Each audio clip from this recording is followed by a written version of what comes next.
Saudaraku, Polda Metro Jaya resmi menetapkan 8 tersangka dalam kasus dugaan pencemaran nama baik dan fitnah terkait tudingan ijazah palsu Presiden ke-7 Republik Indonesia Joko Widodo. Berikut informasi selengkapnya. Saudaraku, Polda Metro Jaya resmi menetapkan 8 orang sebagai tersangka dalam kasus dugaan pencemaran nama baik dan fitnah terkait tudingan ijazah palsu Presiden ke-7 Republik Indonesia Joko Widodo. Kapolda Metro Jaya Irjen Pol Asep Edi Suheri menyampaikan bahwa penetapan 8 tersangka tersebut dilakukan setelah proses asistensi dan gelar perkara yang melibatkan sejumlah pihak ahli serta pengawas internal dan eksternal.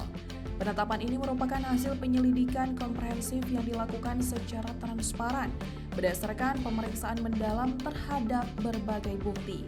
Dalam proses penyidikan, penyidik telah memeriksa sebanyak 130 saksi untuk memperkuat hasil penyelidikan. 8 tersangka tersebut dibagi menjadi 2 klaster. Klaster pertama terdiri atas 5 tersangka berinisial ES, KTR, MRF, RE, dan BHL.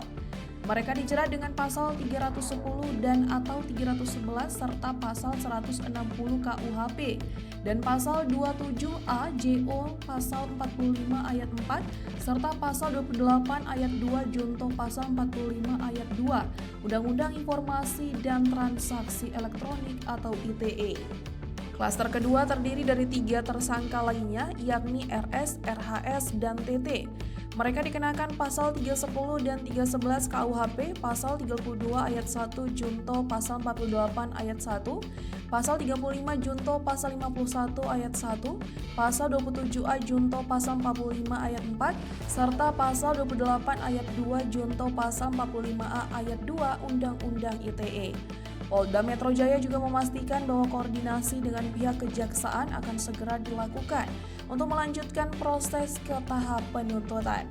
Kasus ini bermula dari laporan yang diajukan langsung oleh Presiden Joko Widodo terkait dugaan fitnah dan tuduhan ijazah palsu.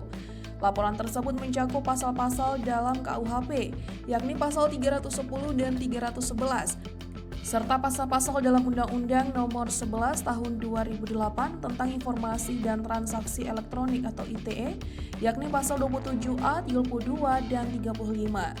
Polda Metro Jaya kemudian menaikkan status kasus dari tahap penyelidikan menjadi penyidikan. Setelah menemukan cukup bukti, Presiden Jokowi juga telah menjalani pemeriksaan sebagai pelapor dalam kasus ini.